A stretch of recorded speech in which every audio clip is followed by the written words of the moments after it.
Hello. So yesterday I opened my 4 boxes of Rarity Collection, and now I have sleeved them and sorted them. I kind of wanted to show them off a bit and talk about like ratios and whatnot. So here are the 4 upgraded rarities. First of all, that's quarter century secret rare. Here is collector's rare. Here's ultimate rare, and the platinum rare. In terms of ratios, I got exactly 12 quarter century secret rares, which is the expected for 4 boxes, and exactly 12 of the platinum rares. And then you're supposed to get 32 between the collector's rare and ultimate rares, and I got exactly 32 with 17 of one of them and then 15 of the other, which is pretty good by Konami. That means they didn't try to make one of the rarities harder to get. I also got a lot of other staples. Pretty much all of these I got at least 6 copies, except for I think Imperm. Imperm I only got 3. But other than that, I got basically 2 playsets of every staple in the game, which is really good for 4 boxes. I just want to show off every rarity a little bit. Let's start with the best one, the most expensive one, the quarter century secret rare. So these obviously look exactly like Starlight rares. They're very shiny and glossy. Fun fact, this Nibiru is the most expensive card of all the cards that I have, and I actually pulled this going to a locals where they were doing 3 packs as the entry fee, and I just pulled this. So that was, I guess, I don't know if that's lucky or unlucky. That pulled the most expensive one. Very shiny. So in order to get maximum lighting, I'm actually outside using the sun, which feels weird to go outside and touch grass as a Yu-Gi-Oh player. But under maximum lighting, I think they look the best. And as you saw in the video, the opening video, I actually missed a lot of collectors and ultimate rares because I just had not very good lighting and I had a bad angle too. Let's find another good one. They're the ones that people really want, that are worth some money, unlike those, which are very sad. But they're still worth a few dollars, which is really cool to get them from a box. But of course, these are the more desirable ones.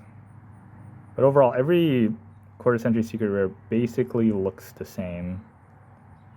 They just have the like cross-hatched shine effect with sparkles, and some of them have like the subject that's not hollow.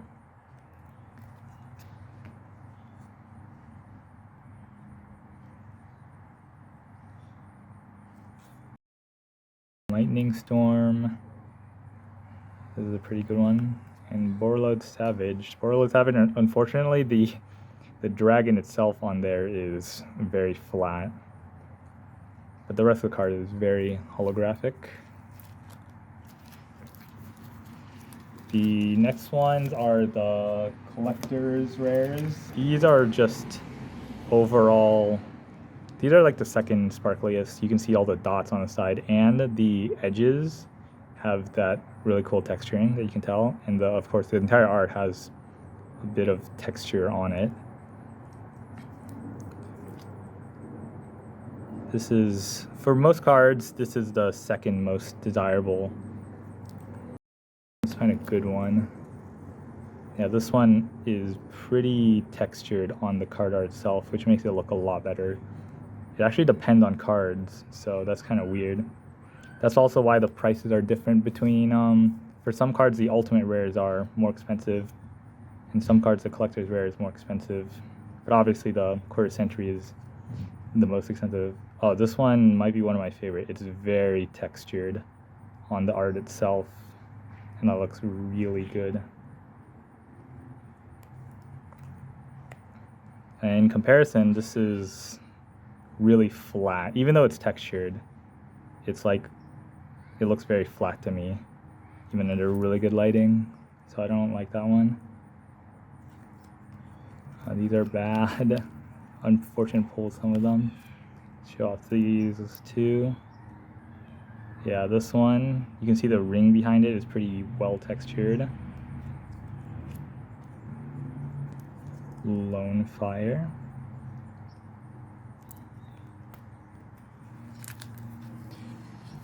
And then the next rarity, and honestly I think my favorite rarity is the Ultimate Rare.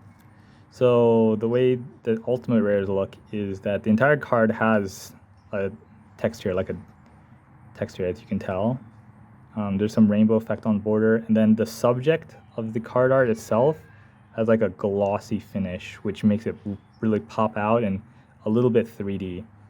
The lightning storm might be like the best example. It's like every tendril of the lightning is really glossy and it pops out a lot.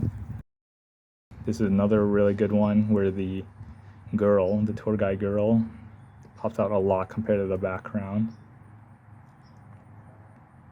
If I can get some angles, they really show its pop.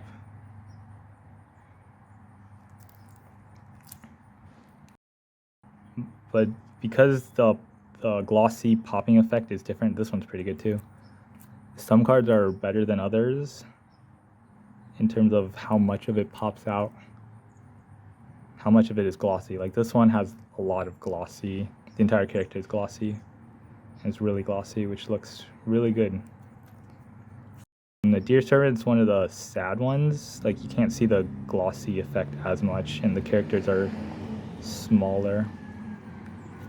Iris Sorcel, okay, this one is actually insane for no reason, because if you can tell, the lightning on the edges is also glossy, like in the background, and that makes it look really, really good, like every single piece of lightning.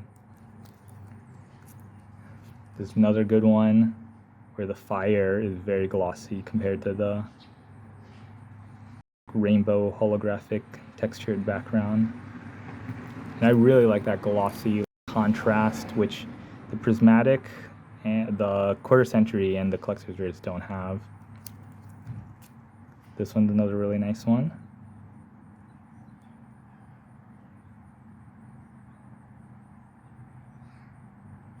Hope I'm not blinding anyone with the sunlight.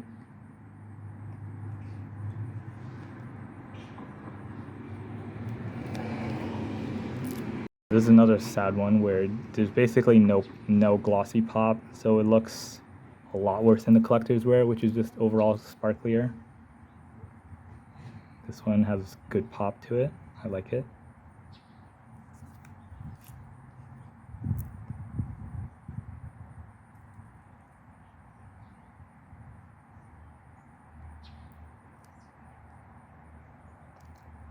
Alright, and then the last rarity is Platinum Secret Rare. This is a very sad rarity because it basically just looks like a secret rare. The only difference is the card name, you can see at the top. That's like, it has some like shatter foil effect, and the border of the card art and the card text has the secret rare pattern on it. And let's just show off a few of them. If an imperm, this is one that people do want. But overall, compared to the other rarities, this one's really sad. And you have to look really carefully to be able to tell that it's not a secret rare.